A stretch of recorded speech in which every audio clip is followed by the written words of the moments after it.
all the learning that we're taking from the group and how that can be then delivered locally to support enhancing services in our own areas. So we're going to have the presentations to start with, if that's okay, and then we'll have a little break where we'll try and get those commitments documented, and we'll try and support people to take the time in the session to note what they're going to do and mark the progress against what they've previously said they'll do. And then we'll go into the preamble where I can bore you for the last 10, 20 minutes or so, just talking about some of the evaluation stuff, why we're changing the way we've done things, because we're trying to look at how we're doing it, and then trying to plan going forward as well. So I hope that sits okay with people. If I've got everything right at this point, I'll just share my screen to go through a couple of quick slides, and I'll be quickly handing over to Linda, if that's okay. Right.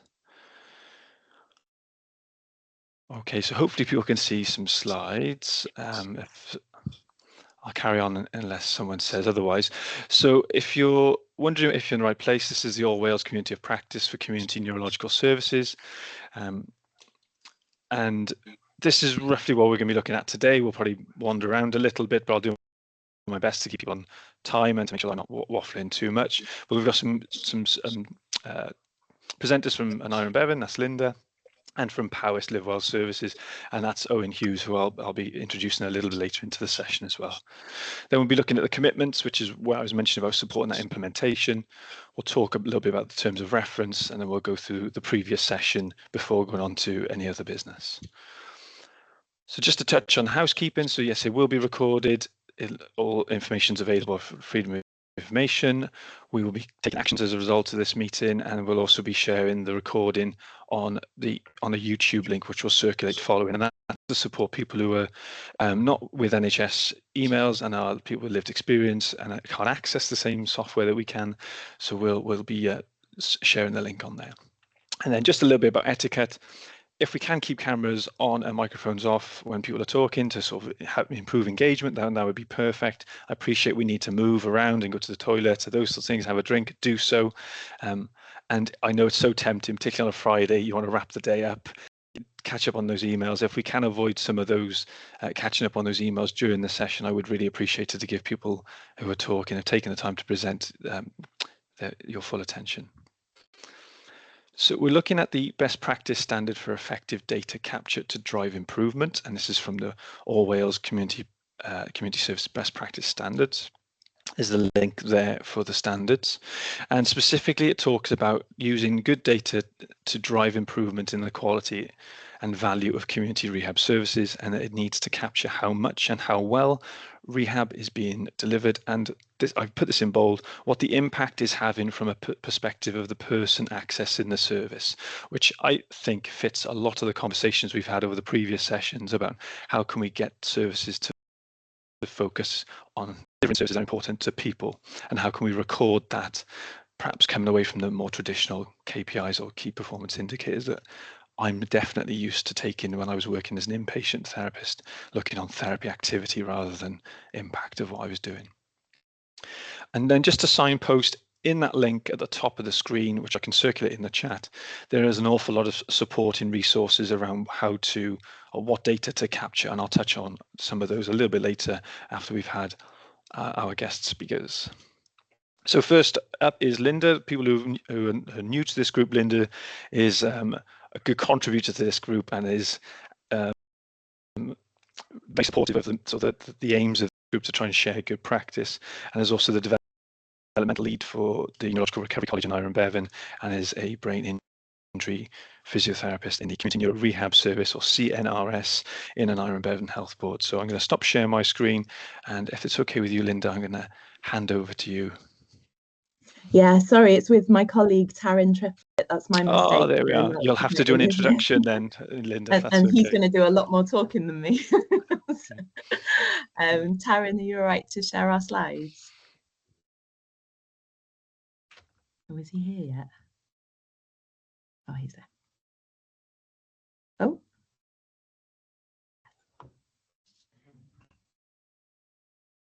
Working away in the background, sorry. Thank you, Taryn. I can only have so many bits up at once. There we go. We've been playing with using Canva to try and make our things more Oh, it's really good though, isn't it? I've used it a Interactive, couple of times. yeah, we're learning. So thanks very much for having us to speak. And yes, we're really interested in how we measure what matters most to not just the people that we work with, but the people who deliver these services, the families, you know, the whole community around the individual that's affected by chronic conditions. And in our example, we work with the community neuro rehab service in the Naira and Bevan Health Board. So we mainly work with people who've had stroke and brain injuries. We do have a very small section of our team that work with people who had functional seizures as well. We're sort of embracing this model with them as well. So if you just pop to the first slide, Taryn. So what we're going to try and cover today is a bit of a background. We'll just really briefly touch on our background, our service over the last 5 years. For anyone who's interested in the Neuro Recovery College and wants to know more detail, please do let us know after the session, and we're more than happy to chat to people about the other aspects. But for the purposes of today, we're going to focus on evaluation. So we're going to cover DEEP, which is Developing Evidence-Enriched Practice, a programme run at Swansea University. And Most Significant Change is the tool that we found helpful in our line of work. So we're going to go through a bit about how we've used this tool to evaluate some of the work that we've done. Next slide, please. So as I said, some of you may have heard me speak before about the Neurological Recovery College. This programme of work started about 6 years ago, really, but in the last couple of years, we have really shifted some resources from that traditional rehabilitation model, and the way I describe it to people is that kind of where you go in as a multidisciplinary team to someone who has had a stroke or a brain injury, you assess, you make a problem list, you try to fix those problems, you measure it, and then if everyone's happy, you discharge them. That's how we were taught it would work in practice. What we've learned is over the years, and I think the reality of living with a chronic condition, nothing's as simple as that. We all know that. So we have tried to diversify our service. So that rehab model is still important. People need it, especially when they're building the blocks of their life after something life-changing like a stroke. But there comes a point where we felt we needed to have more of a co-produced part of our service. So we worked with some of our expert patients that had sort of been through our service before and were very kindly agreed to give their time to help us develop what this should look like. And we used the Mental Health Recovery College framework, which is quite a lot further down the line than us. There are about 70 mental health recovery colleges now popping up all across the UK. As far as we're aware, we're the only neuro recovery college that's kind of established and using the same framework and pillars of co-production that the mental health recovery colleges do. We were lucky enough to be shortlisted to be a Bevan exemplar project in 2023. And they helped us to figure out how do we evaluate the effectiveness of our college. And we focused on 3 key areas. So prudent use of resources. So this is how much does it cost to run the service? How much does it save by building groups in and by getting peer support workers involved? Creating capable communities. So this is about people feeling confident, staff feeling more confident, and communities feeling more confident to manage their own conditions. But the question we were really interested in is what matters most to the staff, the patients and their families. And it's this question of how do you measure value? So they talk a bit about value-based healthcare, but it's such a difficult thing to measure when everybody in the room will have a different perspective on what value is. So we used a tool called Most Significant Change, and you can see a little diagram about that. Next slide, please, Taryn. We learned about this tool as part of the Bevan project. So we had a presentation from a gentleman called Nick Andrews, who's very approachable and happy to talk to anyone about this work. He's a senior research officer and a social worker in Swansea University, and they've created a programme along with HEIW called DEEP, so Developing Evidence-Enriched Practice. And Nick has obviously come at it from a social work background, but a lot of the issues translate really to healthcare, where they felt that practice was becoming very process driven and process measured. So we're measuring our processes instead of measuring impact, exactly like Nick said.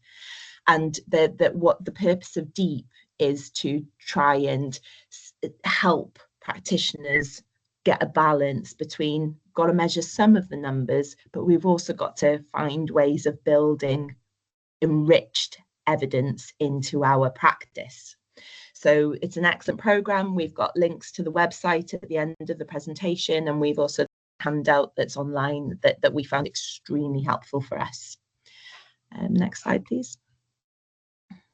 I'll hand you over to Taryn, to talk a bit more about most significant change.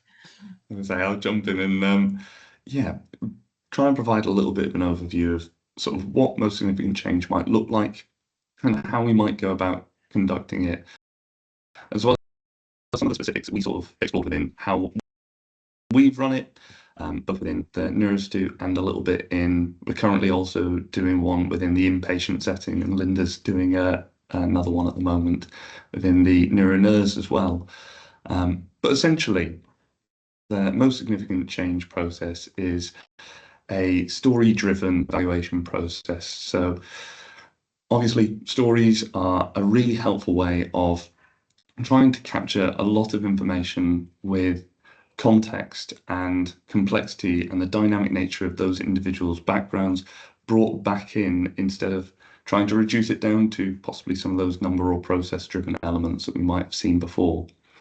And I think there's a big focus on how we sort of explore those stories in groups, how we sort of communicate, learn, share, and again, try and, I guess, learn together and build more of a community around understanding what those stories might be able to teach us and how we can take that forward. So there's sort of 5 specific themes that you can see at the bottom. I won't go into too much more detail around them. But it's, again, the idea that actually there's a lot of power and understanding that could be gleaned from looking at stories, sharing stories, and how we can take those forward to actually learn more together. Generally, it's a little bit more of there is a handbook on how to sort of go through and conduct most significant change as a process, which takes 10 steps. However, we only have a limited amount of time. So a much more simple way of sort of breaking this down is by exploring it in these sort of 3 steps. Selecting stories, gathering stories, selecting stories, and then providing feedback. So generally, we can explore sort of collecting stories in a couple of different lenses, how we might look to sort of what questions we might ask, what types of stories of change we're looking at collecting, and on who we're sort of trying to explore those stories within. And that's changed slightly on the different ways that we've conducted the last few most significant change evaluations that we've carried out. Then through story selection, both selecting the particular stories that we might bring, but also an important part of this is something that is panel discussion. So bringing people together to explore those stories in more depth and try and understand where people's different perspectives are and what we can learn from those stories to take away afterwards. And then providing feedback, producing a report on what were some of the key takeaways from that story process. How do we spread this learning across the people and systems that were a part of that and the wider systems around us, so that everyone can be on the same page of where we are, what learning we've sort of had, as well as potentially exploring other different evaluative processes afterwards. So as we said, numbers isn't something that we have to completely push to the side. There's a quantification step that can be involved in this sort of later element, bring in what the numbers can help tell us about those stories, how can we connect those two sort of evaluative process together, as well as other different steps that we can bring in. So one of the things that we'll talk about a little bit more is using thematic analysis potentially to try and have a deeper understanding of some of the discussions that went on. So that first step, how do we collect some of those first few stories? Again, the key elements are to the side, so I won't go into too much more detail, time limited as well, but just generally, stories that we're trying to gather are there to set a bit of a scene. So it's important to capture the background of those individuals that are providing those stories. We want to be trying to understand the questions that we're hoping to explore, what type of change that we're looking to understand, as well as from whom. So when we carried it out, we looked really broadly across a lot of different individuals, both the individuals and service users that we work with, peer partners, staff. We were trying to get a really broad exploration of sort of understanding how change has impacted the service as we've gone through it, but also understanding that actually each of those stories is a really personal element and something that that individual has sort of gifted to us to hold. So whilst collecting those stories and handling those stories, making sure we hold them with respect. And one thing that we do explore is obviously confidentiality around stories is important, but one of the things that we look to try and make sure people are happy that those stories are shared, making sure that we can actually sort of take those stories to learn in the future and with other services. Usually people are quite happy for stories to be shared as part of this process, but just making sure that that is treated with respect, Catherine. So there's in the PDF that we can share with you at the end, with permission from Nick Andrews and his team, there is a template for most significant change that you can follow. It is very flexible. So the creator of Most Significant Change is a man called Rick Davis, alongside his colleague Jess Dart. And what they said, the key with it really is transparency. So you can make this work for you and your service, so long as you're clear about what you're doing and why you're doing it. People always ask me about bias, and they always say, and I did as well when I started, you know, how do you stop yourself from just picking the best stories? And the key is about being really reflective practitioner, and reflexive is the word, where you are really honest about your perspective. You know, I'm very privileged as a health practitioner. You know, my lens on someone's story, on what's a useful learning story, might be totally different from a family member who's going through it. So all we can do is we embrace those biases and make sure that we're overt, that we know we have those biases, and still try and learn as much as we can from the stories. I won't go through all of those headings, but it's a very, very straightforward template. And again, happy to talk more about that afterwards if people want to. Next slide. So once you've collected those stories, sat down with those individuals, it is that sort of interview style process that we tend to go through, that sort of semi-structured, allowing them to lead on that story creation. You go through a process of, one, refining which stories you might then bring to the panel, and then the panel selection itself. So the aim is not necessarily within that panel space to pick which one is the best story, the most well written, and the one that we think tells the best theme or something. But it's actually the one that makes us wrestle more with the significant themes that appear within the story. So it's that idea, it's the discussion that we're looking at sort of as we discuss that story, rather than the story themes element brought itself. The way that we do that is through exploratory talk, and there's a wonderful thing called the elephant metaphor, if anyone's sort of heard of that. To very briefly summarize, it's basically if each person has their own perspective on things, we're sort of looking at an elephant, but each person's only holding one part. And it's only when we all come into the room and are able to sort of bring, oh, I'm holding something that's kind of ropey, that might be the tail. I'm holding something kind of solid, that might be a tusk. Only once we bring all those ideas together can we fully understand the kind of context of the thing that we're trying to explore in that moment. So that is why actually, while selecting a panel, it's really important to make sure that we're inclusive, bring representatives from different stakeholders who share various different opinions and backgrounds. Also bring a bit more influence in the decision making afterwards. So we want to make sure that actually the talk that we have continues after the panel itself has been concluded. Which stories we might sort of bring to that panel? Don't necessarily need to bring a lot of stories. When we first did it within the Neurostu, I think we collected roughly around 14, but we only brought around 7 stories to the actual panel. And the way that we tried to sort of reduce that down is just noticing which ones bring the most sort of unique themes, which ones we were exploring specifically around positive stories of change. So which ones, again, sort of brought the most broad range of themes that we could explore within that panel discussion.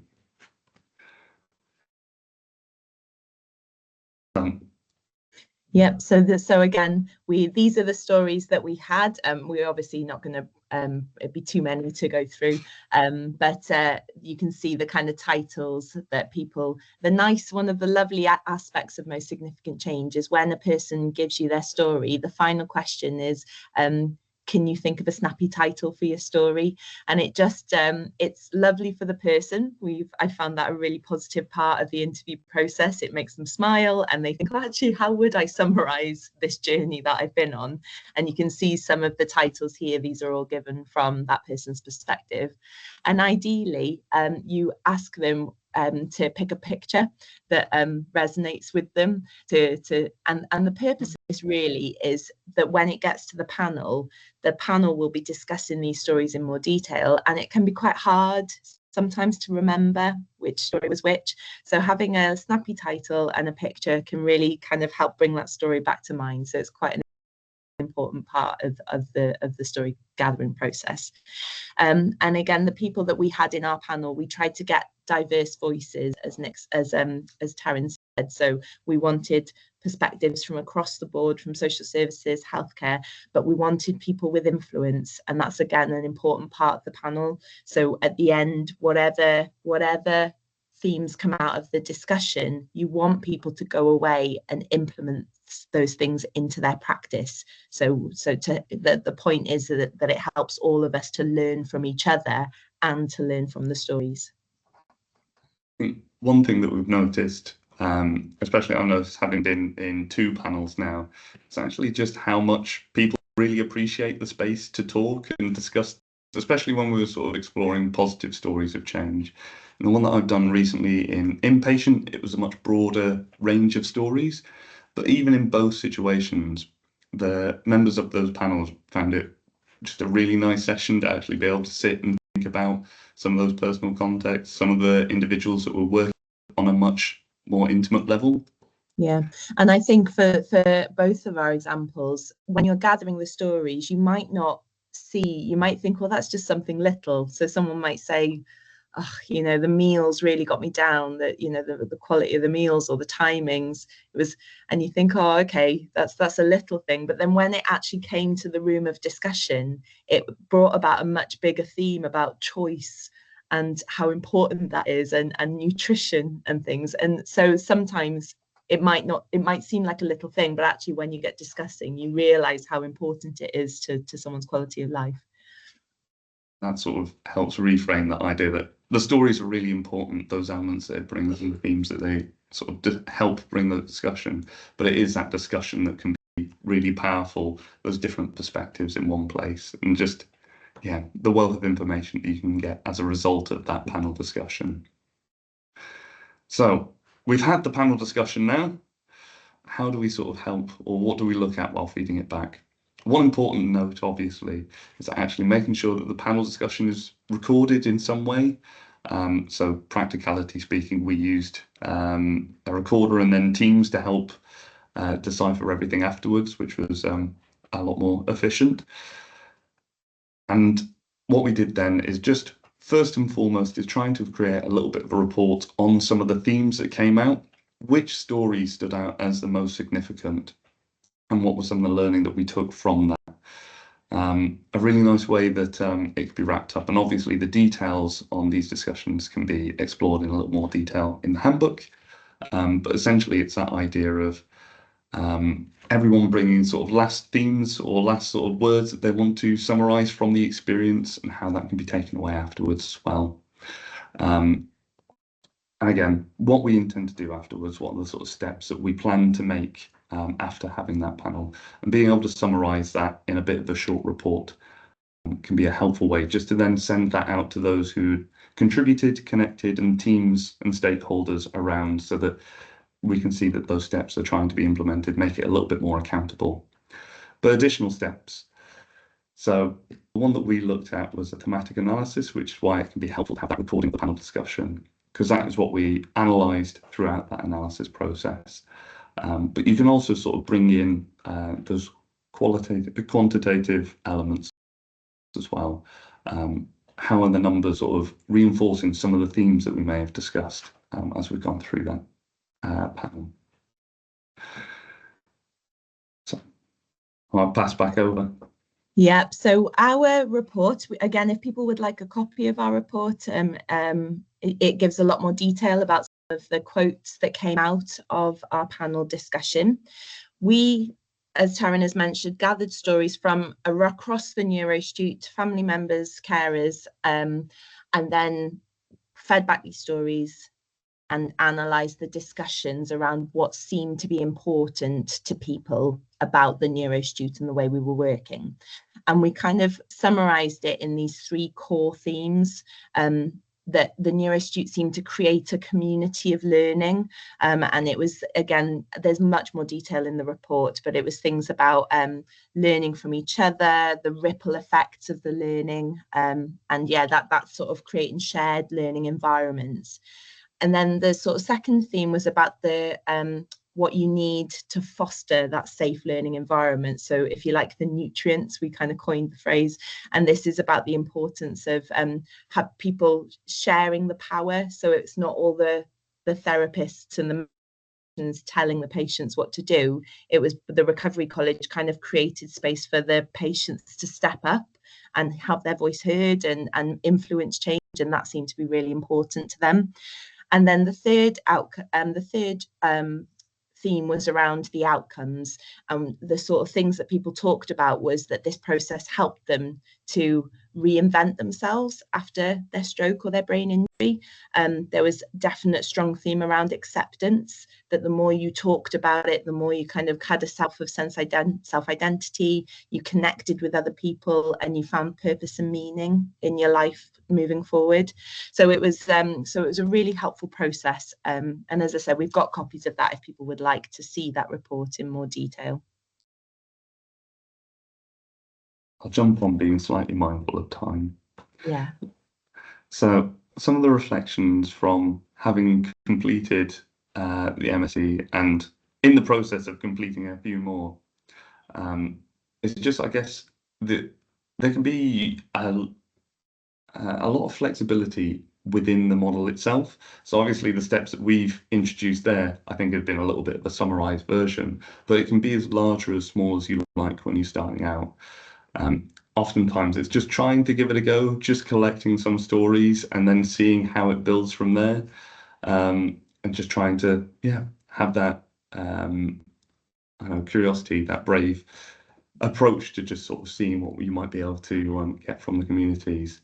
I think one of the things I've especially taken away, psychology hat on slightly, is actually how much of a therapeutic tool it can be in itself.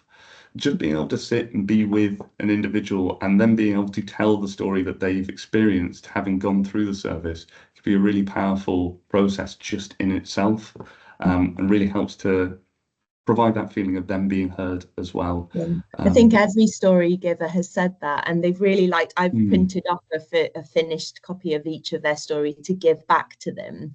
And one of the common challenges of most significant change is the time element. It does take time to sit down with someone, gather their story, and type it up. But what I found is that it does seem to help them to transition from being a patient to someone who is giving their lived experience. And I think that's something that shouldn't be undervalued. We can spend a lot of time sort of struggling with the discharge process, you know, creating a place where people are happy to move on from services. This is actually a really nice way of doing that. And you know, you would be spending that time sitting there trying to figure out how to discharge them anyway. So we're trying to build it a little bit more into our discharge process, that we invite people, would you like to give a story? Do you feel you've got anything that you would like to share with us that might help with our learning? So sort of being open to that. Yeah. I guess it's also just sort of, again, that richness that we wouldn't necessarily capture from numbers or how much input we've necessarily had. It provides that, as we've sort of seen with the model, hopefully, again, we can provide a bit more details if needed. But the idea of actually being able to understand on a more intimate level, okay, this is the journey that individuals are going through. These are the factors that are actually playing into this, not just how often we turn up or yeah, the ins and outs of how we're sort of delivering. It's the actually what is it that they're taking away? What are those small elements that makes that difference? So it can really provide a nice amount of richness to the data that we're gathering as well. But it doesn't naturally need a little bit of buy-in as well from the individuals around us, those stakeholders, making sure that we've got people who can sort of influence change as part of the process. Yeah. And the other thing was that it's a very naturally co-productive tool. So co-production is another one of the key sort of standards for best practice for community rehabilitation. And this is a really good way of embedding. You're already starting co-producing because you're starting with a blank template saying, tell me what this experience was like for you. So it's again, it can tick a lot of boxes. Another one that we've identified is human learning systems, which some practitioners may be using, may be aware of. And again, it's something that I think the NHS as a whole is embracing, this learning cycle of really trying to understand the populations that we work with. This tool lends itself to that model really well. If I don't know how we're doing for time, Nick, are we okay? Yeah, we should be good. Sorry, I jumped in there before, and I have got one story I did, if people were interested, just to sort of hear what a story might look like. I've had permission to share one that I gathered recently. Sorry, I've jumped in there, Taryn, but just to say there are other tools that you can use. So you can, they're really, the most significant change community are being really creative about how to gather a story. And there's actually a conference happening in October with feedback from staff about the use of art in gathering a story for people who perhaps might struggle to articulate aphasia, neurodiversity, autism. So there's other ways of finding out what matters most to people in that using art. And there's also a shorter way of gathering a story called Magic Tragic Moments, which literally focuses on just an experience rather than necessarily a change because of having had an intervention. So if you just want to kind of get a flavour of what someone's experience of your service was, or then there's a template for this in the deep manual as well, but we'll go into that in too much detail, but just to let you know that there are other tools out there. Shall I take over? I'll share my screen. I'll show you his the story because he gave me his picture very kindly. Why is that not showing? Stop sharing. Yeah, thank you. I'll try again.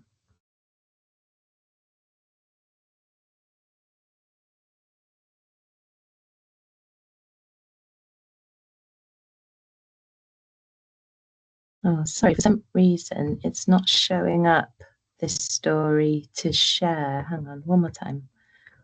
Window.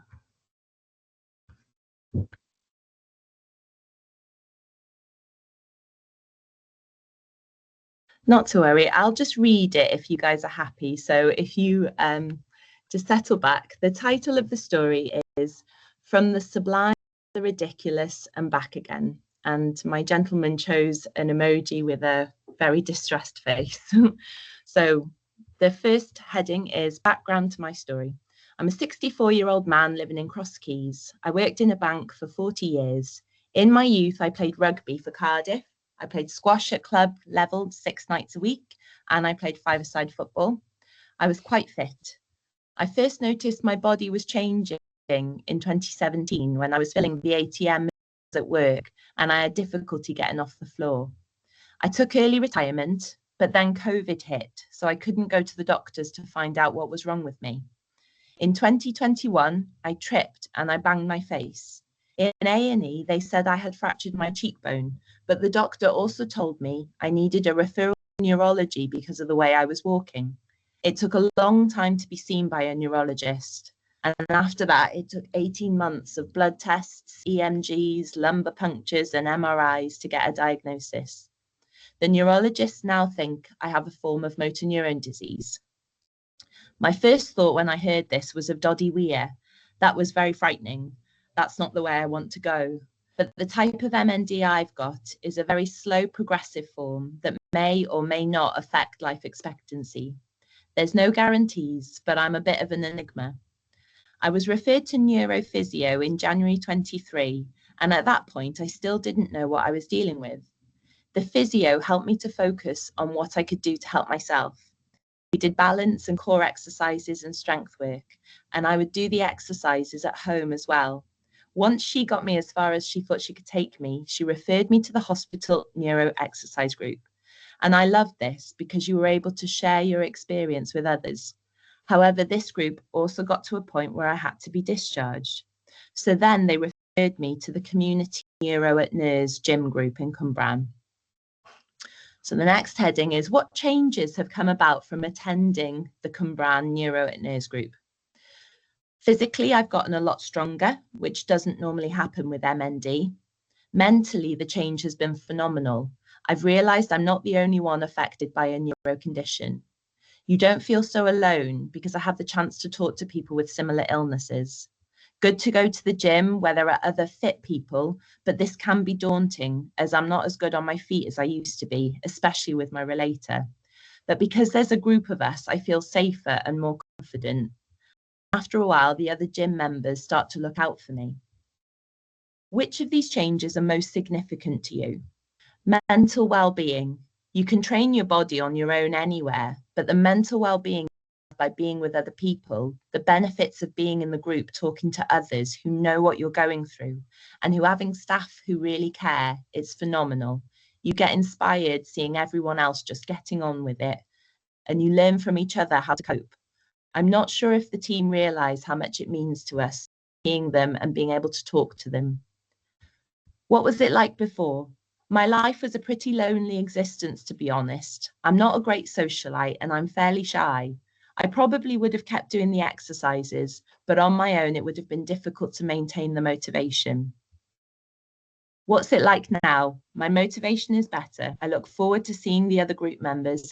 They'll give me hell if I don't go. There's a huge safety factor. I know if I'm struggling, I can ask for help because they all understand my condition.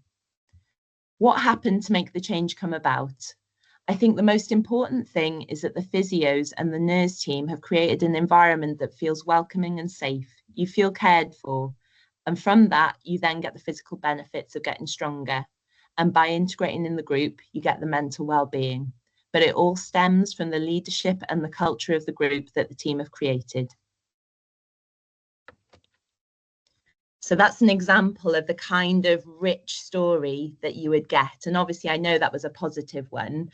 You can get negative ones, and sometimes you get richer learning from the negative stories. So if you imagined yourself in a story panel there, you would have heard that story, and then you would start to share a bit of a discussion. And people would say, well, I think that story is significant because it sounds like it was really important that he met other people with his condition and they created a space for it, and he might have not done that otherwise. So then that's where the real learning is, because people will hear other points of view.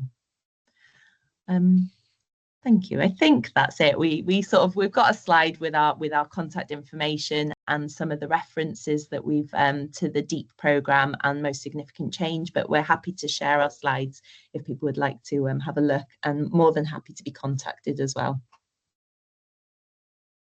That's great. Thank you so much, Taryn and Linda. Thank you. That's brilliant. No problem. Something about the combination of your voice reading those words then, Linda. I was getting a bit close to shedding a tear then, which would have been hugely embarrassing in this forum. I thought you were going to say you felt close to falling asleep, which is oh no, gosh, no. Yeah, I don't know. It's a combination of you reading that maybe. Anyway, thank you so much. That was a really good presentation. I've got a few questions, but I wonder if I just open up to everyone else first and just see what people's thoughts are, comments or questions. And yeah, if not, then I've got a couple myself. Yeah, please do just shout them out if anyone's got.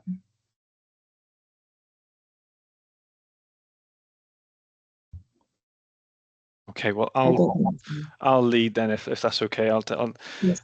I'm just thinking, if I was a clinician on board or where I was working, how would I go about doing that? Lots of things came to my mind around the gathering of the stories, and how do I identify who or how to collect them? How do I select those people? And then how many do I collect as a clinician to sort of show the impact? Like, what's the power of that? And then how have staff adapted to that process? Because that's not their go-to necessarily, and I wonder how. We kind of had it's quite a lot for a clinician to change towards, I think. Absolutely. And our team is very right at the end of people's rehab journey, if you like. So it does fit very well as a nice kind of point to go, gosh, you've been through a lot getting this far. Should we sit down and think about that? I'll let Taryn take over, because Taryn helped our inpatient stroke team have a go. And again, it was pure learning, not been done before. So when I went to the Most Significant Change conference last year, which is a global community, it hasn't really been, it's Wales are kind of leading the way with using this in healthcare, because it is difficult. Go on, Taryn, you tell them what your experience was like. My goodness. I was trying to break down the three questions a little bit more. I think generally within the sort of inpatient setting, one, I guess, is just observing that there was a little bit of a difference between the sort of point people were at within their journey, as Linda was saying. When we were collecting sort of at the later point in the outpatient or sort of in the community setting, naturally people are able to sort of voice a lot more of their journey process. Whereas in the inpatient setting, we noticed that some of the stories that were being given, one, they may have been just a bit shorter, but actually that was okay as well. As sort of Maya mentioned as we were going through, however long the story is or whatever the content of the story is, people will reflect on that in very different ways as they're going through in that panel discussion and take away what they would like. So even though I was a little bit concerned because we had, as I think one of the examples was like I collected hour and a half long stories while we were doing it for the Neurostu, and then in inpatient, I think I was sat with someone for like 15 minutes. So they were there like, what's changed? I'm now able to eat a bit more, and the food's a lot better. It's like, okay, trying to sort of expand on that a little bit more. But actually that sort of did lead to some of these really helpful discussions about, okay, if it is the food, that it's not something we're actually sort of counting or assessing or evaluating as we're going through. What does that mean for the person in their journey? Is it something around the sort of impact on, I guess, acknowledging that it might be where the person's at that point in their recovery journey? But actually, that 50-minute discussion could be collected by nurses going in, could be collected by the physios just at the end of a session or something. And it's trying to build in that just general process of there's a little bit of training. There is, and Nick and his team, I think, have been commissioned that they are, I mean, they're certainly doing it, whether they're being paid to do it or not, but they are offering little pocket-sized trainings on gathering stories, how to try and get the richness out, keeping it open. So he's a wonderful resource, and it's almost being kind of cascaded. So we're kind of sharing our learning with our teams. It does require culture change, because I remember going even to just my kind of close colleagues and saying, "Oh, should we have a go at gathering some stories?" And they were like, no, we're quite busy." And I was just like, "Oh no." But then quietly, because I'm sharing my learning, and again, it's kind of practicing it what you preach as well. You have to make time to do this. Then they start hearing those stories, and then it's changing their mindset. They're almost looking for the stories now. So when they're finishing working with people, even when it might be the most challenging case you've had, and usually, especially speaking as a practitioner, I know that can be quite distressing and hard work when you've worked with someone who's had a really bad experience. Actually, capturing that in a story can sometimes be the most powerful healing for everyone involved, because they feel heard, and they, and they feel like, well, actually, this awful experience is gonna maybe do some good and maybe change other people's points of view, so that they adapt their practice a little bit. So yeah. I think it's just that sort of willingness to try and give it a go, isn't it? It does feel really daunting, the whole process. I'll acknowledge that straight off the bat, that trying to... Ward staff was so anxious all the way through, gathering the story and then doing the panel, but they all have reflected on what a wonderful learning experience it was.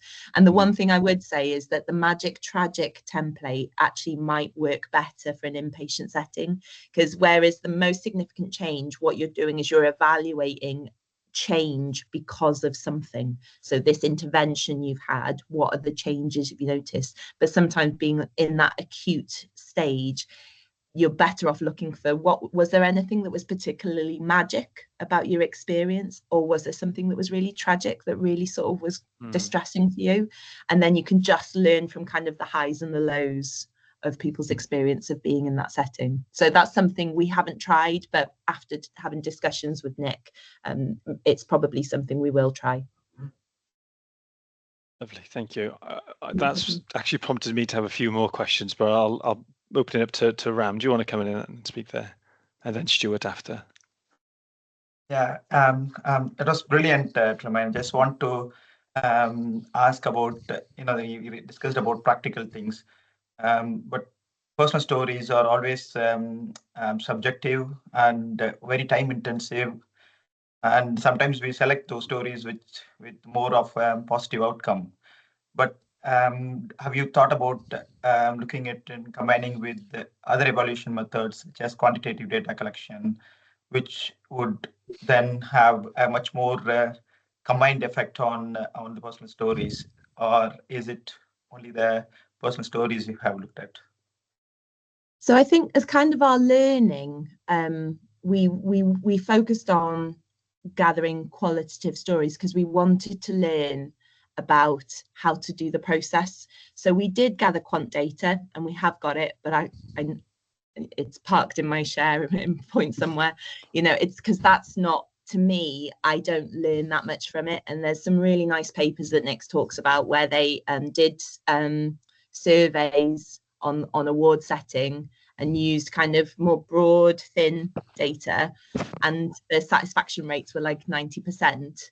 And then they did Magic Tragic evaluation of the same ward, same patients, and the tragic stories were really, really lots and lots of rich learning. So I think you've got a balance. Obviously, we can't just spend our whole days gathering stories, but I think what we're suggesting is that you can maybe divert some of your time to doing this, and it might actually help us. The question that Nick always gets us to come back to is, are you trying to prove that what you've done has worked, or are you trying to improve services? Because there's a role for both and there's a place for both, but we're much more interested in improving what we're doing and learning. And this tool helps us do that more than any of the quantitative stuff that we've seen. Does that answer your question? Yeah, thanks, Linda. Stuart, do you want to come in? Yeah, I think so. I'm really impressed, Linda, with all this work. What is the most significant thing for me is about giving the patient voice, value, and credibility, and trying the way I term it is moving from patient to partner. Yes. And that's what Love that. that's what I really like. It's as a patient, care is done to me. As a partner, I share in the process and so have a commitment to I can't think of the word. It's like activating you, isn't it? Yeah, I'm actually part of the process, and that's good. All the evidence that I've read shows that really increases the commitment of a patient toward the things that you're, in inverted commas, doing to them. If they actually feel part of the process and then have an ownership of the outcomes, that really benefits the process. 100% agree, Stuart. And I think in this, there are conditions and there are elements of the health service where the input that you gives a very definite positive or negative outcome. So, you know, cancer treatment, surgery, you do that treatment and it'll go either this way or that way. Whereas working with chronic conditions, there's research that if you have, you know, stroke services, for example, they're pushing for people to have sort of hundreds of minutes of rehab, because they know that if you give people more input, they will get likely better output, so they'll have better movement. But that doesn't necessarily mean that they're going to have a better quality of life, because we found some patients who have exceptionally good results. They get their hand function back, but psychologically what they're coming to terms with is so difficult that they still don't necessarily live good lives. So I think we need to kind of really come back to what are the strengths of the person that we're working with, what's their perspective, what's their life experience, how is this event in the context of their lives, and that we can't have all the answers to that because everybody's different. So it comes back to really making space for the patient to figure that out. I really get that, Linda, and I think it brings me to a model that I've used and talked about with folks before, in that healthcare is a pit stop in life. Healthcare isn't life. And unfortunately, when we often talk with inpatient healthcare practitioners, they talk as if hospital treatment is life, and it's not. For someone like me, it's an inconvenience. It's something I want to get rid of. So basically, I want to be on the racetrack of life. I love that analogy. That's so awesome. Good. Whizzing around with my hair on fire. Yeah. And we want to be the snazzy technicians, just kind of zip, zip, get to know you, get there, off you go. Great. And that is such a positive attitude to healthcare. I'm afraid I'll be a bit negative and say, unfortunately, there are lots of practitioners who actually see their role as being really important, and it's something which is of great value. And I'm not. I do understand where you're coming from, Stuart. I totally do, and I'm seeing nods in the faces, and I think this is where it's very difficult, because the genuinely, I think for most practitioners it comes from a good place of wanting to care, nurture, have all the answers, fix people, you know. But I think if the health service is going to survive, we need to take really active steps to moving some of our resource to actually sitting and being vulnerable with the people we work with and being willing to learn. Yeah, no, I get that, Linda. My last point, if I might be so bold, is you've spoken really eloquently about involving the patient in the process. The only bit I would add to that is I don't want to be involved just in the process. I want to be involved in the genesis. So when you're actually having that first thought about what are we going to do, how are we going to generate, I actually want to be involved at that point. So I'm part of the origin of the process, not just the development of it. Yeah, that's fair. That's fair. I've spoken enough. Thank you. Stuart, I'm glad you did speak. Some really good quotes there. I've written a few of them down. I think it's sort of captivated the imaginations of people to try and help articulate the role of healthcare and where we sit. Because for us, it's our careers, so perhaps we've got the distorted perspective. So, thank you for that. If I could come to Ellie, and then in the interest of time, I'll reserve my questions. Maybe the only one I will sneak in, Ellie, before you is Linda. Do you think Nick Andrews would be willing to come and present at a future community of practice session? Absolutely. He's very, very generous gentleman, and he's really interested in whether healthcare will find this useful as well. Okay. Yeah, I know he's already having conversations with staff in Cardiff and Vale, Living Well services and things. So yeah, I'm sure he will. Yeah. Linda, would you be willing to either provide an introduction or ask if maybe in the new year he'd be able to spare some time, maybe in the spring or something like that? No problem. Thank you so much. Ellie? I was just going to pick up on a question in the chat, that's all. Sorry if this has been covered slightly, but from Sally Jones, was it difficult to engage stakeholders, and was there any pushback for hard data to express value? So when we were doing the Bevan project, we had buy-in from our senior leadership to participate in being a Bevan exemplar. So I think they had bought into it. Where we had some senior managers in our first panel, they were really keen.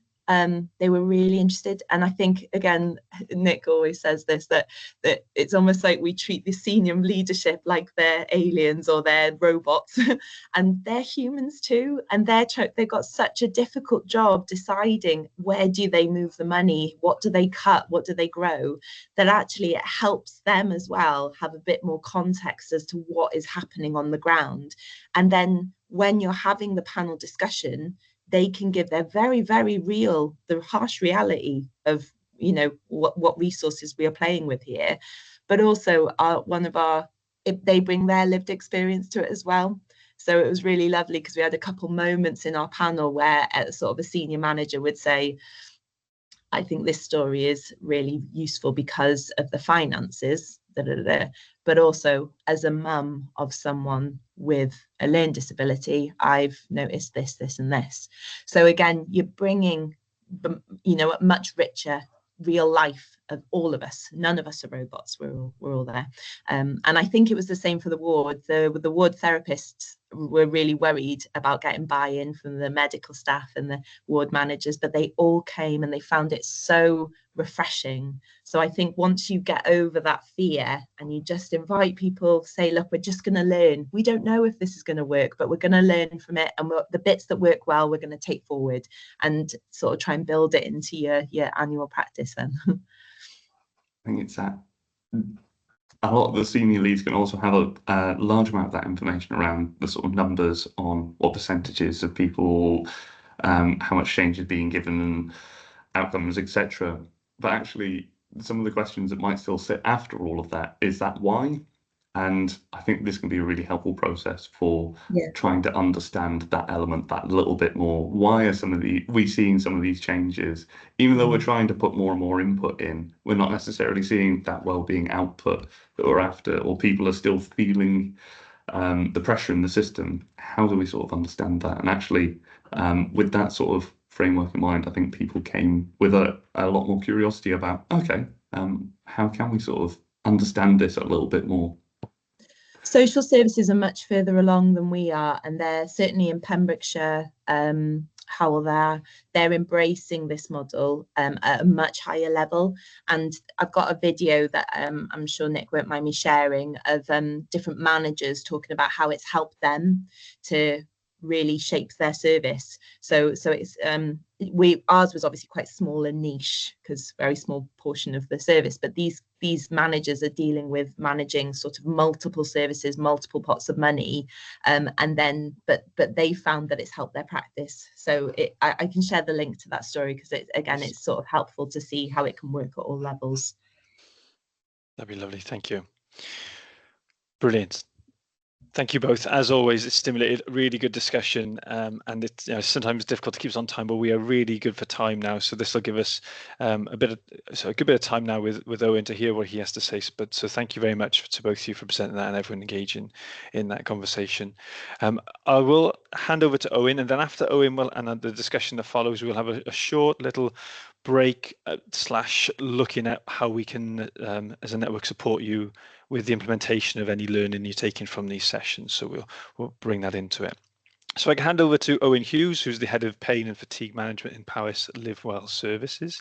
He's also formerly the National Clinical Lead for Persistent Pain Clinical Implementation Network, which is where I first met Owen and had the privilege of working alongside him.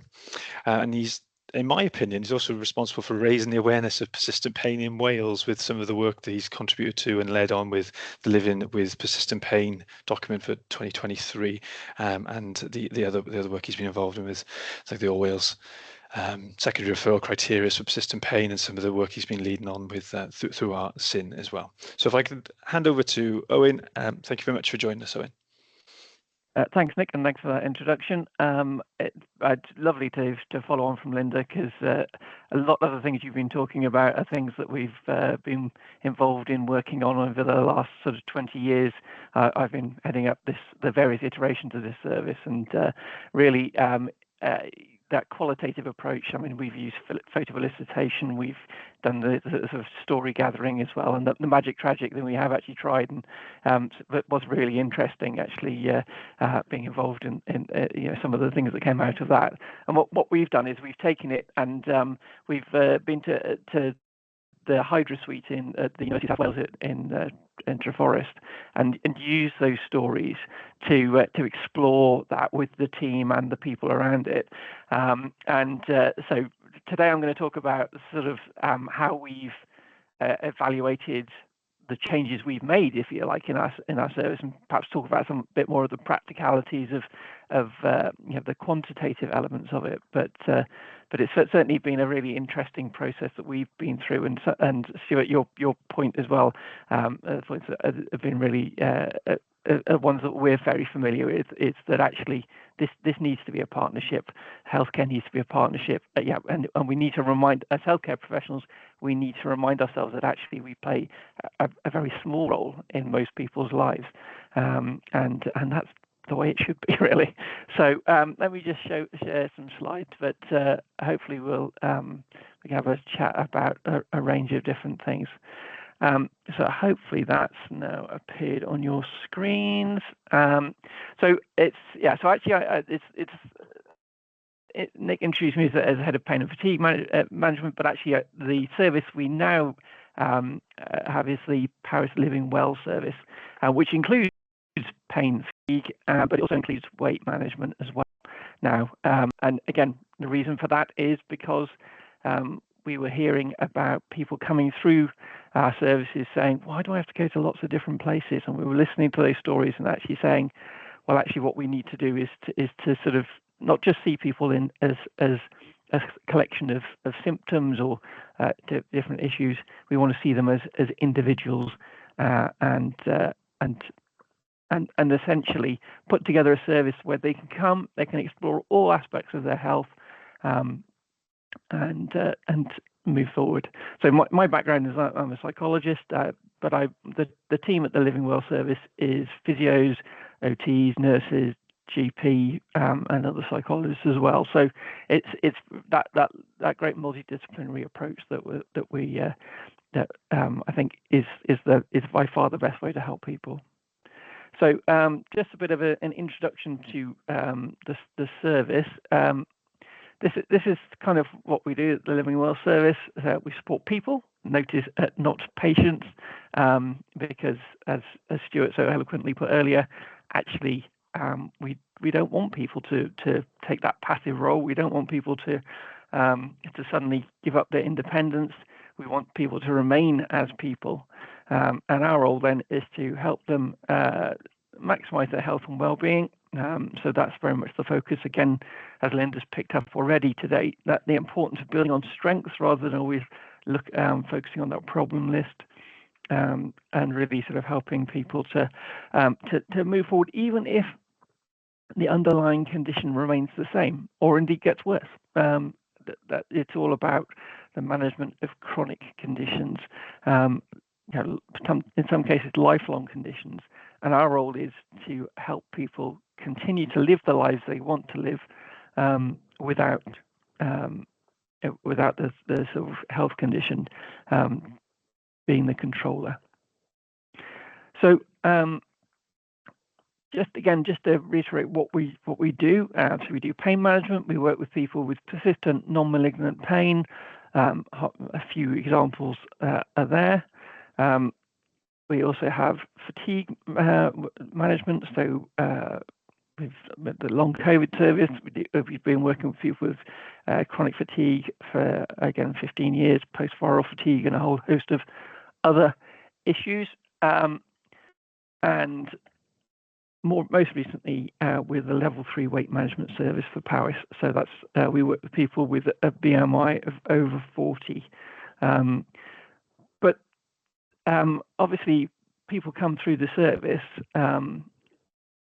who have pain, but also have an elevated BMI. And so what we didn't want to do is to say, well, you've come through on the pain management pathway. You can't have access to weight management things. So the way we run the service is you can come in, through. We have a single point of access to the service, irrespective of what pathway you end up going on, or what condition you've been referred for, and you have access to everything that is available in the service, assuming you meet the criteria for it. I mentioned that just because of the weight loss medications. Those are the current bane of our lives. But what I'm going to focus on today, Linda's very eloquently talked about how we gather qualitative data. I want to just focus today a bit on the way we've gone about collecting quantitative data to essentially evaluate whether the things that we've learned from the various different qualitative interventions we've done with people and continue to do with the people who use the service, and actually just check that the services we've now put in place are actually having positive outcomes for people in that sort of measurable way. So this is kind of the service model, and what we're trying to do is understand whether we're helping people at each element of it. There's three core sort of parts of the service. There's preparing people. So when people get referred to the service, we have the triage. We send them out a welcome booklet to tell them a bit about what we do and how we could help. And we also collect some baseline problems at that point. And we have videos that also tell them about what sort of things they can expect. And that's all about those sort of people who are so that when someone's referred to the service, they're not just sitting there waiting. We would aim to start do the triage within the first week of the referral being received, and immediately we then starting to engage people.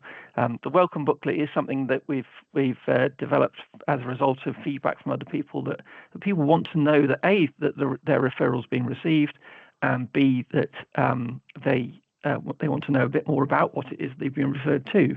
And we find that the welcome booklet, and now supported by the videos, is quite a helpful way of doing that. And then within the current average of 10 weeks, that we will offer people an initial consultation. And again, what we want to do is at each point in this process is check out people's experience of being in the service, whether they felt listened to, whether they felt that their own individual important factors have been listened to, and whether they've been engaged in that process. So people talk a lot about sort of shared decision making in the health service these days, and certainly my experience is that in some cases it's done very well, but in others it's given lip service. And shared decision making is a healthcare professional just basically saying, "Do you agree with this plan?" And we want to really make sure that is not the case. So we also offer health coaching.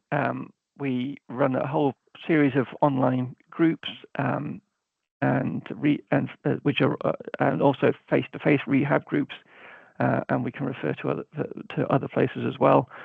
So that's the bit where someone's engaged in the service. They're participating in a whole host of different groups and different interventions. And again, we want to see how they've progressed, but also how they've experienced those groups, so that we can continue to improve, and as well as just make sure. So obviously we've got that. We also then want to be able to show people that these things are effective as well. But what we also know is that when people have been through that sort of process, and they're coming to that point where they would normally be discharged and sent out into the community, that is quite a difficult place to get to, and sometimes it can feel quite unsupported. And so what we've developed now is a series of approaches where we can help people to maintain their what they've learned and the progress that they've made. And so we have a selection of podcasts and drop-in sessions and e-learning that people can do once they've been discharged or returned to the service, just for that little bit of a top-up or quick access to those. Just ask those questions that help people to keep going.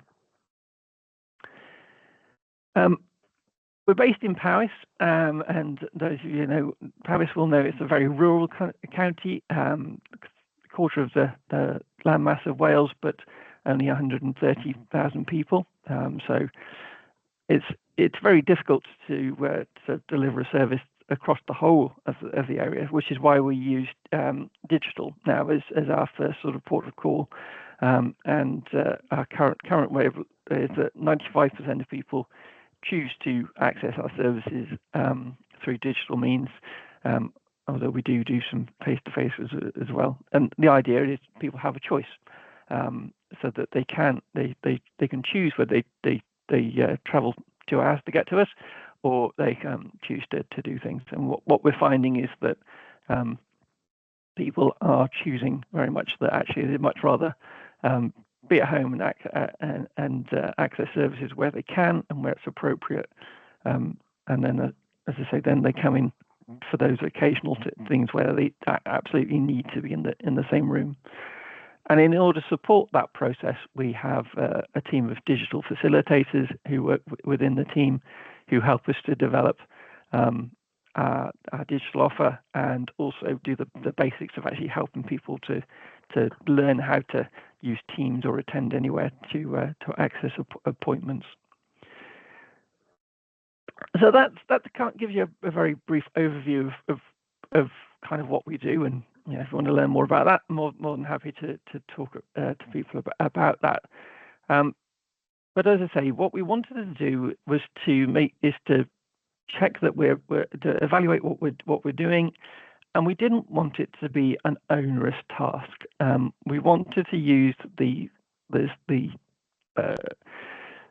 resources that are already available in terms of the digital systems that we have, and the software that we have, and build that into a system that kind of automatically collects and collates the information we need for evaluating those outcomes. We started by looking at our digital systems, and when we looked at it initially, we had over 30 different pieces of software and whatever that we use to run the service. We've been going through a process of trying to reduce that over time. But what we currently do is, in terms of collecting proms, when somebody is referred to the service, we send out that welcome booklet I've mentioned, and in that welcome booklet, there is a QR code and a shortened web address that people can go to fill in an online form that collects some basic proms and also some information that helps us to understand what's going on for that individual. So these are the things we collect from the information about you form. We've got demographics, social and economic factors, lifestyle factors, and then the sort of more formal questionnaires of GAD-7, PHQ-9, which are anxiety and depression, the Warwick Edinburgh Mental Wellbeing Scale. We do sleep apnea screening because for all of the conditions that we see, sleep apnea is a major issue, and then we use the EQ5D5L to assess overall quality of life. We use that partly because it's a good quality of life measure. It's well recognized. It has lots of good psychometric properties. But we also use it because it is something that as across Wales that we're being encouraged to use, so we can look across services as well as within services to see whether we're being effective. And we also ask people about their medication as well. So they fill that form online. That is then instantly available to the healthcare professionals in the team, so we can actually have a look at how that person's getting on. We can identify any immediate risk or whatever. So as soon as that comes in, we look at it and just check that people are safe and that we don't need to take any immediate action. But it also means that when someone comes into that initial consultation, we have a huge amount of information about that individual, and we don't have to go through it all and waste time. So in the initial consultation, we can really focus on what's important to that individual.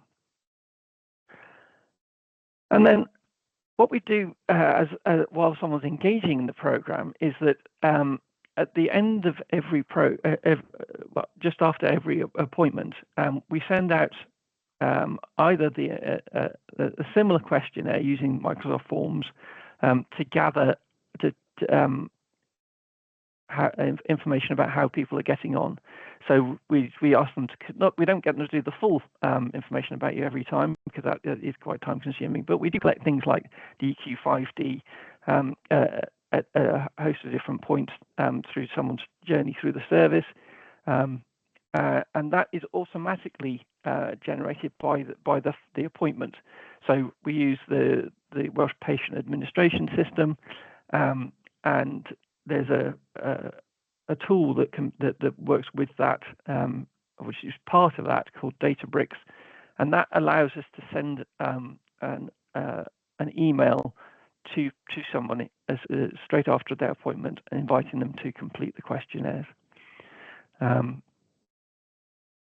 And in some cases, they need to do the questionnaires in order to move to the next part of the service.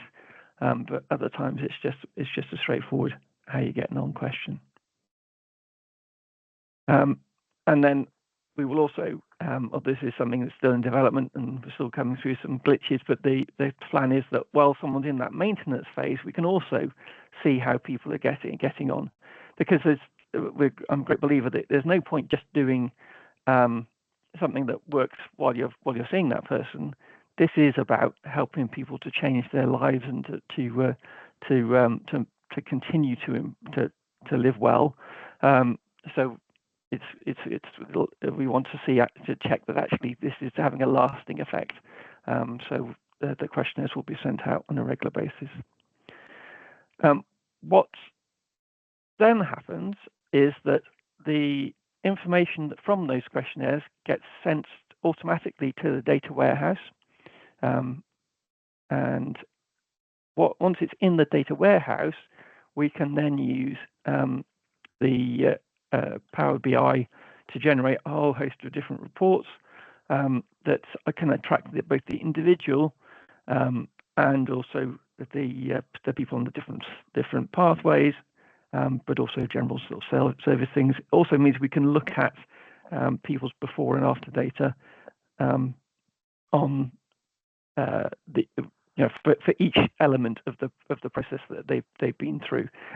And the way what allows us to do that is by using something called superset pathways in WPAS. So we can, the superset pathway is someone's journey from referral to discharge, but we can also then have sub pathways within that that we can analyze and see whether. So we've got some idea of which elements of the pathway are having the biggest effect for individuals. So that gives us lots of data that, and so we can put graphs up, and that keeps the managers happy, and that's great. But at the same time, and using a similar process, we also use we also have some experience measures. So for individual appointments, again, at the end of every, they get part of what they get asked to complete is the Collaborate tool, which is a very simple tool. Which is only 3 questions, and it asks people about how much they felt they were involved in the decisions that were made during that session, whether they were listened to, and whether they were involved in the sort of the next steps, deciding on what the next steps are going to be. And that's we collect that using one of the Civica tools called Membra. And that then gives us some, again, nice sort of graphs and whatever to look at actually how people feel, whether they were people making efforts to engage people in the things that matter about them, about their health, and whether the people felt that the team had actually helped to understand them. When it comes to the sort of more group sessions, we also can use these tools to collect information about what people felt, how they felt. So back to collecting that the qualitative data as well. I think really for and this was picked up very clearly by Linda and the team there earlier, that numbers are very useful, and it's always nice to have a graph just to show. But actually, at the end of the day, what actually helps us to develop services is that an understanding about what it is that people found useful, what people's experience of it was, and that takes us forward. So we've got that sort of information. We've got these things. So this is the EQ5D for an individual, so we can see that tracked over time. And as I say, that's now something that's very simple. So if we want to know how an individual getting on, we just go to that dashboard, type in their NHS number, and this is what we get. There's a bit of a snapshot of how someone's progressed over time, which is proving really helpful. And at the moment, we can't give that information back to the individual, but we're hoping that with the new sort of iterations of software that's going to replace the WCCIS, that we'll actually be able to then actually show this to the individual concerned as well, because at the end of the day, it's their data, so why wouldn't we? And I think that will hopefully be helpful as well. Okay, so that's a bit of a rattle through what we do and how we do it. very happy to take any questions about that, if anyone's got any. Thank you, Owen. That's great. I'll open it up to the rest of the community of practice and see if anyone's got any questions for you. And straight away, you've got Ram coming in there. Do you wanna... Oh, hands down there. Maybe he's looking for a reaction. Okay, we've got Stuart. Would you like to come in? Yeah, mine was a very simple question. I think taking you right back to the start of what was a wonderful presentation, and it was whether or not your service has a self-referral process, or it has to come through professional systems. It's a really a hot topic at the moment. We don't at the moment, and the reason we don't do that is because we need to make sure that individuals have had a certain levels of different blood tests done before they come into the service, because we can't do that in the service. We are looking at whether there's a way of doing something about that, because I think you're right that self-referral would be the way to go, and so it's certainly something we're looking for the future. But it's just that whole thing about accessing that information. So if someone comes in, can we then access the information and request the blood test and those sorts of things? At the moment, the system's just a bit too clunky for us to do that smoothly. So we do insist on it coming through the GP, which then allows us to get a summary of the blood test as well. But that's where we're going to go next, I think, because it is that the feedback we've got is we hate having to go to the GP to jump through the hoops to get to these things, and we hear that. Sure. Really glad to hear that that's your desired direction of travel, and I think that would be something that would really help the process. But I completely get the problems that you're wrestling with. Maybe it's something we can work with our new deputy director of therapy. So he's got his hand up. So yeah. Great, thank you, Stuart. Linda.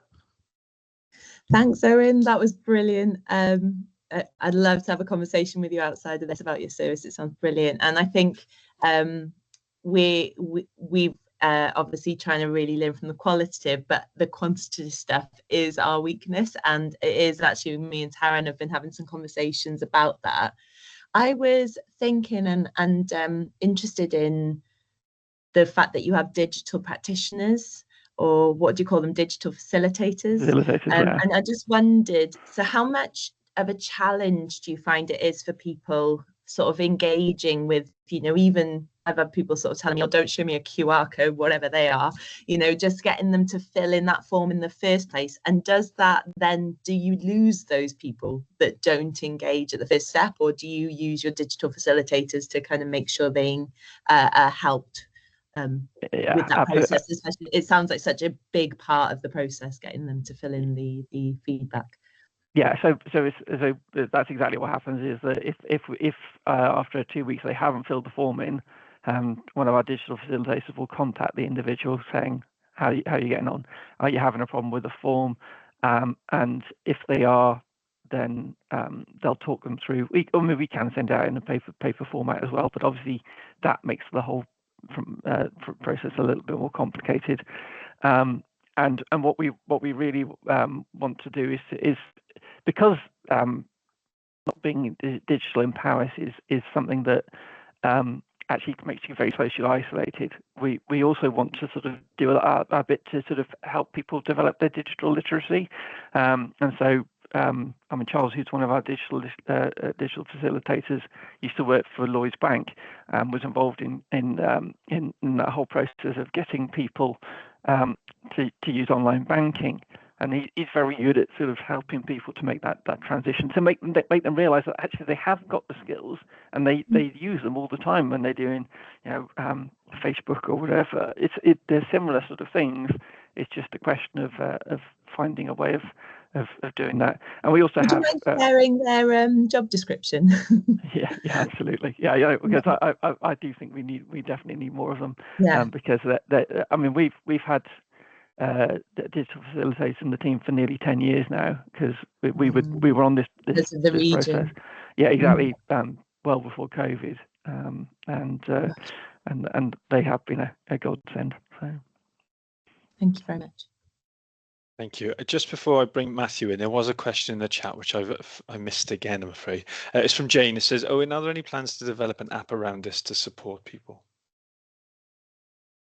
So there is the NHS Wales app, isn't there? So we are very keen to see that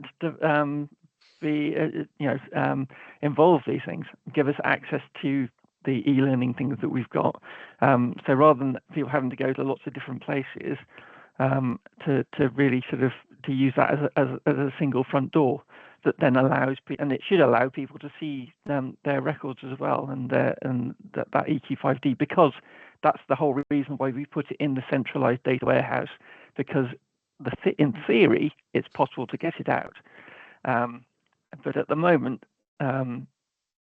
that's obviously a work in development, and we keep nagging and saying yes, we want to be involved, and when you're ready, we let us know.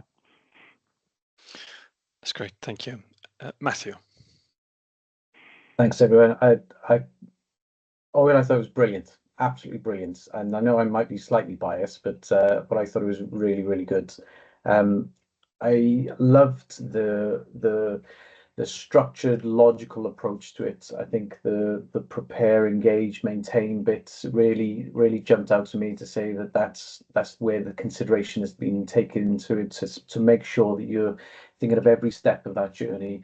I loved the fact that you've got the standardized data set, in a sense that where, like the EQ5LD side of things, that sort of stuff, and that national data repository, or the local one at the moment, will allow us to eventually, when everything else is set up across Wales, to start to analyse ourselves against other health boards and really get a collective approach of what works well, where, and what, for what reasons. So I think you're ahead of the game in that, in making sure that you've got that foundation in place to be able to contribute to that, because at the moment we're comparing apples with a brick in some instances, and we need to be comparing apples with apples, and that's the standardized data set will allow us to do it. It also opens up the opportunity for predictive health algorithms. So again, we're getting this data now, being able to compare that, and the same sort of thing that's going into that central pot will allow us to predict things further down the line, so we can start with that preventative interventions earlier on in the sequencing. So again, hats off to you, and that's brilliant. My question, eventually, I got there after a minute or so, is the Power BI stuff. That to me jumped out to say that there was an opportunity for us to incorporate other KPIs, so things like workforce and performance, which wouldn't necessarily be the proms and prems. It would be more for the likes of me asking questions around the quality and the safety and the performance side of things. Are we in any position where we can start to incorporate some of the KPIs, like just internal key performance indicators, to enrich that data, to say we've done well and this was the circumstance that allowed us to do it, so that if we do see a dip in the proms or the prems, that we can then attribute that to some of the other contributing factors, like if we had high sickness levels or we had other things. Do you know what I mean? So we can just sort of put a bit of a system-wide narrative around the effectiveness of what we're doing.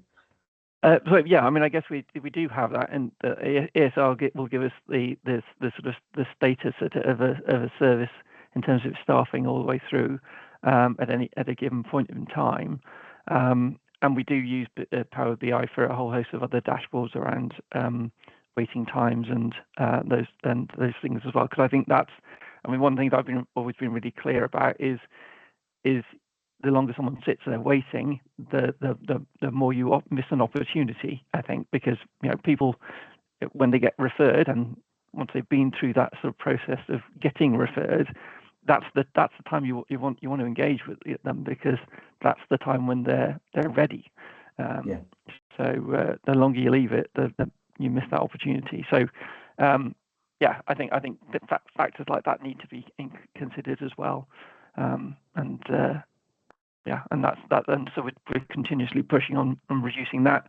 But it'll be interesting to see what we do want to be able to do is see whether that has an impact on outcomes. And I think we're getting to a point where we're just about able to do that now, because all the data is getting in one place and is more accessible. It looks excellent. So yeah, spots on. And I think it's the flip side of that as well. And I'd love to hear Stuart's view on this. Is that again, sometimes we attribute length of waiting as the be all and end all, and I don't always think that that's necessarily the gold standard for it. So, for example, if an intervention takes 4 weeks, or you take 4 weeks to wait, so maybe that's a bit optimistic in nowadays time. Who waits 4 weeks? Let's say 10 weeks. Let's be more realistic. Wait 10 weeks for something, and it's mediocre. But if we wait 15 weeks and it's really gold standard, I would love to know how many people would actually say, well, actually, I'd rather wait that extra 5 weeks because I know that the quality I'm getting. But we won't be able to tell people what that is without gathering that data beforehand and understanding the weights and those sorts of things. So I think we're just scratching the surface with this, and this is why we've got this group with making everything meaningful. Actually, I'm getting excited now, so I'll shut up. But yeah, thank you. Oh, that's great, thank you. And Stuart, you put your hand up. Is that in relation to Matthew's point?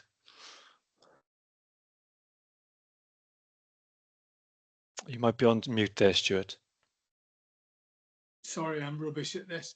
I completely agree. I want a gold standard response, a gold standard service.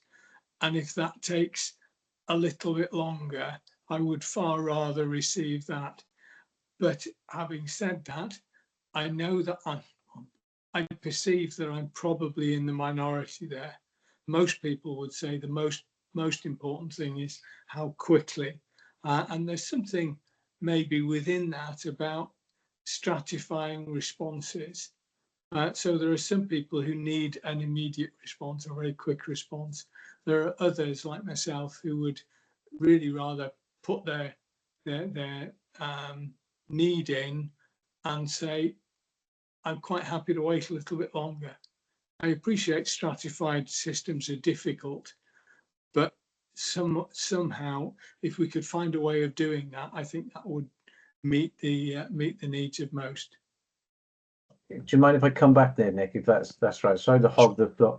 I agree, Stuart. I think that's why the stuff that Linda was talking about earlier and what we're trying to do collectively is making sure that getting the patient's main focus of what is meaningful to them and where they hold value, and that activation score as well, to see what's best for them. If we can capture that, then almost we can tailor it. So if it's speed and things like that, then we can try and make it bespoke to that individual. And only by gathering the data, like Owen has mentioned, we will be able to really stratify that and be able to say, this is the most personalized treatment we can offer you based on what you've asked for, and this is the evidence base to support why we do it this way, and giving them that chance to have an informed decision to make. Do you want this? This is what you'll get, or there's this as an option, but you have to wait a bit longer. At least people can be guided then. But it's all on the right track, isn't it? I mean, it's all quite very exciting. I will shut up this time, Nick. Sorry. No, you're right, Matthew. And Stuart, your point about stratifying responses and the approach to care is something that I think we've heard examples of in maybe the very first sort of couple of sessions and the previous sessions we've had. There's examples where sort of a tiered approach or stratified approach is being done. So we know that is possible, and that helps to tailor the interventions to the person's need. Lindsay, would you like to come in? Yeah, I just want to echo what Stuart's just said, because obviously I'm also a receiver of services and also a member of the NHS as well. But I think it is really interesting to make sure that we do get what people need and want earlier, rather than how well we delivered, because we tend to ask how well we delivered a service rather than what is it that you want us to deliver. And I think that shared decision making is really important. And yeah, I was lucky enough to go to an international conference last year as part of my PPI role, and around shared decision making, and it is the key, isn't it? And doing it well, not just saying, here's the option, you've got two options. It's actually, what is it that you'd really like to, how would you like your service to be delivered? And I agree with Stuart, it's not always the quickest way. We tend to focus on waiting lists from a performance perspective, but it's not always what's important to people. So I'd rather have a good service and wait a little bit longer, if I'm honest. So yeah, just want to echo what Stuart said, really. Thank you. Linda, if I could come to you for final point, if that's okay. I'm just conscious of time, and we've got a little bit to cover on the back end of this. So if Linda's a final point, please. It was just tagging on to what Lindsay was saying there, that I can definitely think of examples where because we've done a thorough triage and spoken to the people, and especially because we're developing these groups, some of them are very new, I've explained to people what our concept is. We don't know what the outcome's going to be. They are willing to wait. So I've said, you know, we haven't got anyone to do this yet, but we're hoping to. Would you be willing to sit on our list? And I'll touch base with them, and like, yes, I'm still there. Just let me know when you're ready to go and I'll go. So yeah, people are willing to wait so long as they feel like you've listened, you've understood them, they matter, they're valued. Just coming on that, we have actually published the dates of the groups that are coming up in the future, so that people can make an informed choice about whether they want to, which way they want to go on their pathway. So they can choose one that's perhaps sort of coming up more sooner, or they can wait to the one that's really specific for them going in the future. Yeah, people seem to quite like that. People are quite happy to wait 6 months for things if that's what they were looking for. Lovely.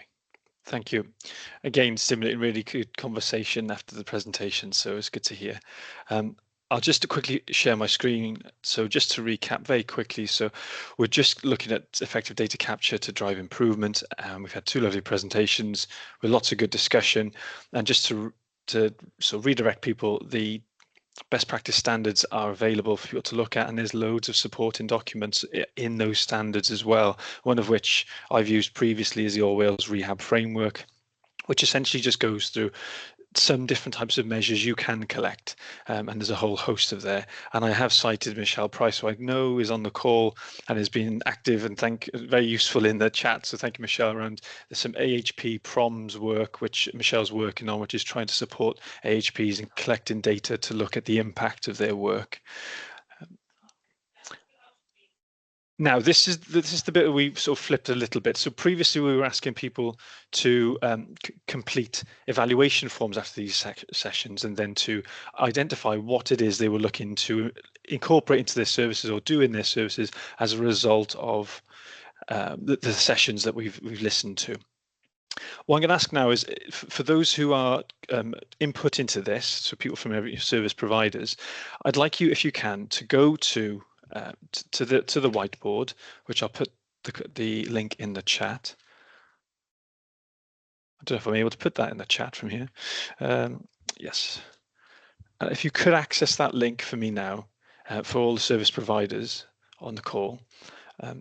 So this might seem like a bit of a sort of classroom exercise, I'm afraid, but we're trying to support you all to take your notes from today's session, and then see what you've said you would look to do previously, and then to mark your progress against it, just to give you a prompt. So this is the things you said you do after the session, how are you getting on?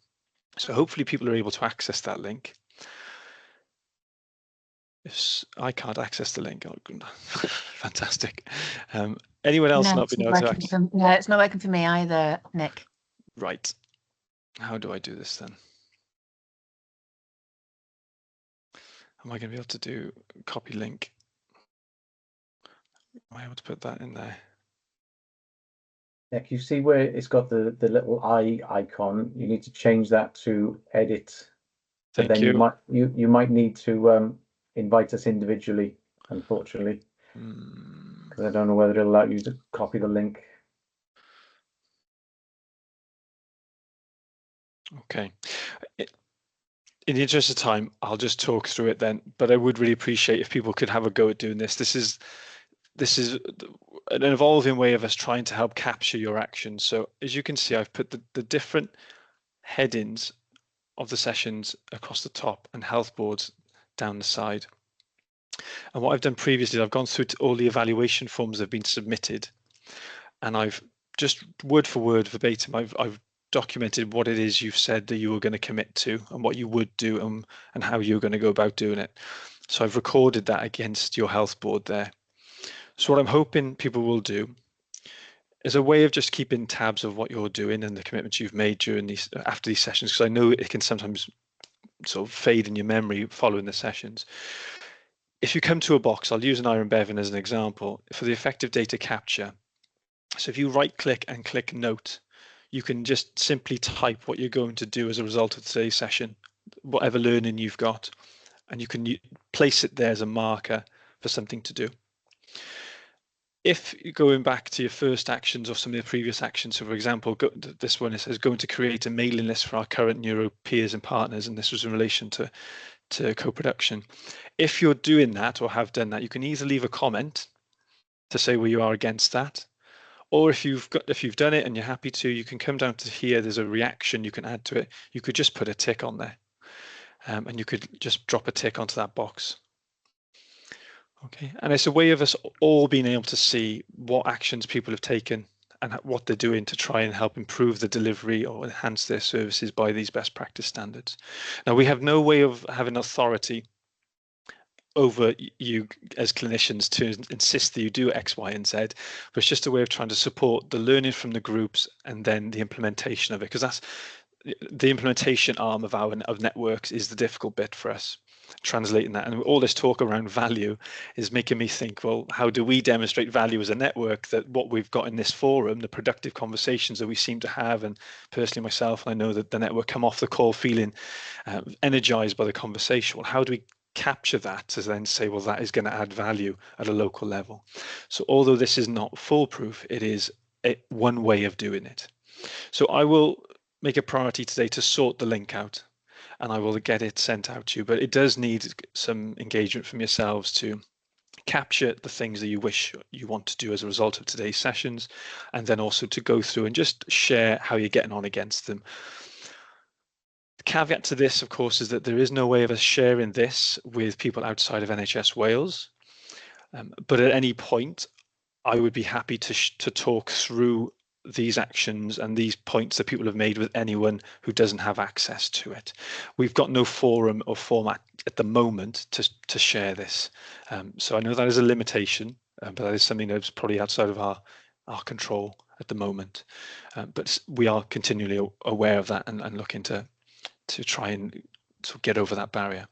So we'll sort that link out today. Apologies for that. Nothing without a few teething issues. Then I'll move on to the really exciting bit of the terms of reference. Now, we did send this out. We sent a vote out. We sent it for consultation. We had no comments. It's been out for a few periods. Some prompts have gone out as well. We then put a vote out and asked for people to vote. We had 12 accept, and we had no one did not accept the terms of reference. That probably represents between, given our best numbers, probably about 25% of the group. And when our numbers are a little bit lower, like today, it represents over half, or up to half at the moment, but it was closer to 30 earlier, so about 30% of the group. So as a network, we're happy to accept those terms of reference, and we'll take those forward as the standard that we're working towards in this group. And we will be looking to review it towards a new financial year as we reset the priorities of this group. That's right. Thank you, guys. If you've got to leave, thank you, Sally. We will, when we reset the priorities, we'll just check that everyone's still happy with the terms of reference. Okay. Then looking back at last session and the self-audit that we sent out prior to the session. So you notice that we haven't sent out the self-audit on this occasion prior to this session, and the reason was because the numbers were dropping off. We had a really good response rate initially, and then it's been tailoring off as we'd expect. I understand the pressures as a clinician, so we anticipated this. So we're just reacting to that in a positive way, and we're just going to show just the service users feedback we've got here. Sorry, service providers, not the service users, because at low numbers we don't want people to be identified. But I felt that this self-audit has been a very useful tool because it definitely shows the discrepancy between providers and users in their in how they feel services are being delivered against these standards. So I would still advise people and encourage people to use some sort of self-audit, or whether this one is a ready-made one, and it was I say easy. Emma kindly did it, transcribed it into an MS form, so we could send it out and collect the responses very easily. So it may be another way of trying to gather an understanding of the impact of services. Interestingly, for the communication and partnership, there was discrepancy between people within the same health board for the same question. So there's 12 responses, and there's obviously 7 health boards. So there was duplication of, discrepancy between clinicians in the same health board in relation to how we deliver communication and partnership. So things like easily accessing access to specialist expert advice, for example. So we're not going to be sending this and circulating this round anymore, but we would encourage people to think about it as a way of gathering some data to then inform a line of question, or to then think about how they change things going forward. And then we have the evaluation forms that we sent out previously, which as I've mentioned, we're not going to be sending those out now. We're going to be signposting people directly to that All Wales Community of Practice whiteboard to just capture the really important bits, which is the commitments to what you're going to be doing going forward. And we found that was the most beneficial. There has been some really good comments though, so we'll have to think about how we can capture some of these stories going forward. So I've highlighted a couple here, and these may be a bit more on the skeptical side, but I wanted to highlight that they're still valuable to us. So there's a lot of talk, and services are scattered, and not everyone has access or is aware of services. And this is in relation to communication and partnership. A lot of dotting the I's and crossing the T's is required. Communication and endorsement of community rehab and third sector services is vital. And then the next one, I've chopped it through a little bit to try and make sure it's fair and it's not pointing any one person out, but it was essentially saying, I'm disappointed that engaging with third sector fell under future developments. And NHS are notoriously bad at engaging with other providers, especially when living with neuro or long-term conditions. And I just wanted to reiterate, we're taking this information and we are putting it into that thematic sort of pot that we're trying to develop to understand what's important in services. So we've tried to sort of collect that from the last session. So looking at the last session, we looked at things like the importance of follow-up and the review process, the delays in accessing treatment, but also the need to embed third sector into services. And that really came through in the last session around scaffolding around, I think it was some of your terminology, Linda, and sort of trying to support those services to be integral to the delivery of healthcare services. But I also wanted to show some of the more positive comments as well.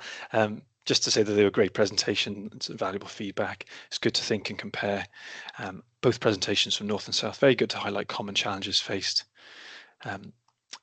So trying to gather some of those smaller stories to show that there is value in this group, even if the perhaps more skeptical comments, we are still able to take those and try to make change going forward.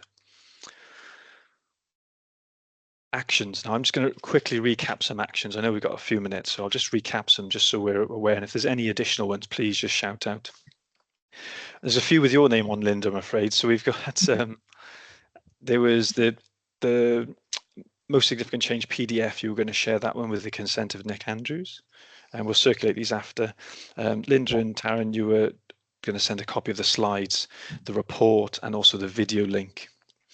You mentioned that. Another one for Linda, sorry. Just to email Nick Andrews and see if he'd be willing perhaps to talk to us in the future. And then I'm not sure if this was an action or just whether there's a request, whether we could share the job description of a digital facilitator so we could see what sort of role that would be. So I'll put that one down as well. If there's anyone else with any more. Okay. Last slide, any other business? I've got a few items on there. Does anyone want to go first before I carry on? A few shakes. Okay, so we had a collaboration with CEDA, which looked at level 2 rehabilitation. For those who aren't familiar with level 2, it's based on complexity. There's broadly speaking, there's 3 levels of complexity that's identified as sort of national pathways, optimal pathways, level 1 being the most complex of rehabilitation, level 3 being more sort of generic medical type rehabilitation, with level 2 sitting in between, which is sort of talks around moderate to high severity and complexity, requiring moderate to high intensity. So there's a large focus group, some of which this group were involved in, and the thoughts of how the gap of this service impacts the pathways and services has been captured and published, and it's available to review. And that's going to inform some further work that we're going to do as a network, which will incorporate engaging with that stakeholder group again. So that's there if you would like to read it. Also, there's a neurological conditions network event that we're hosting as a network on the 14th of November. That's going to be Capital Quarter 2 in Cardiff, in the city centre. I've highlighted link there, and I haven't put the link in, but I think we've got a poster that we can circulate. I think many of you, if you're on the stakeholder list, would already have had that, but we can certainly circulate that as well. So if we could take that as an action just to circulate specifically to this group, that'd be great. Thank you. And then just to say, the next session, that's the next session, is supported self-management, and we've got the EPP, so education programs for patients. We've got members of their team coming to talk to us about how they sort of support the delivery of this standard, and also we've got Bridges self-management team coming to talk to us about what service they offer and how they could perhaps support NHS Wales and staff to deliver on self-management as well. So if no one's got any other business, I'd just like to say thank you very much. I can give you a minute back. And again, a really great and engaging session. So thank you everyone for coming along, giving us your time, your attention and your comments. Ah, Michelle, you're fantastic there. Putting in the chat, thank you. Brilliant. Okay, well, once we get the next date sorted, we'll send that out to you guys. In the meantime, thank you very much. Have a lovely weekend. And yeah, and I'll speak to you all soon. Thank you. Take care all. Thank you. Thanks all. Bye. Bye. Bye. Thank Bye. you. Thanks, Bye. Nick. Bye. See you again.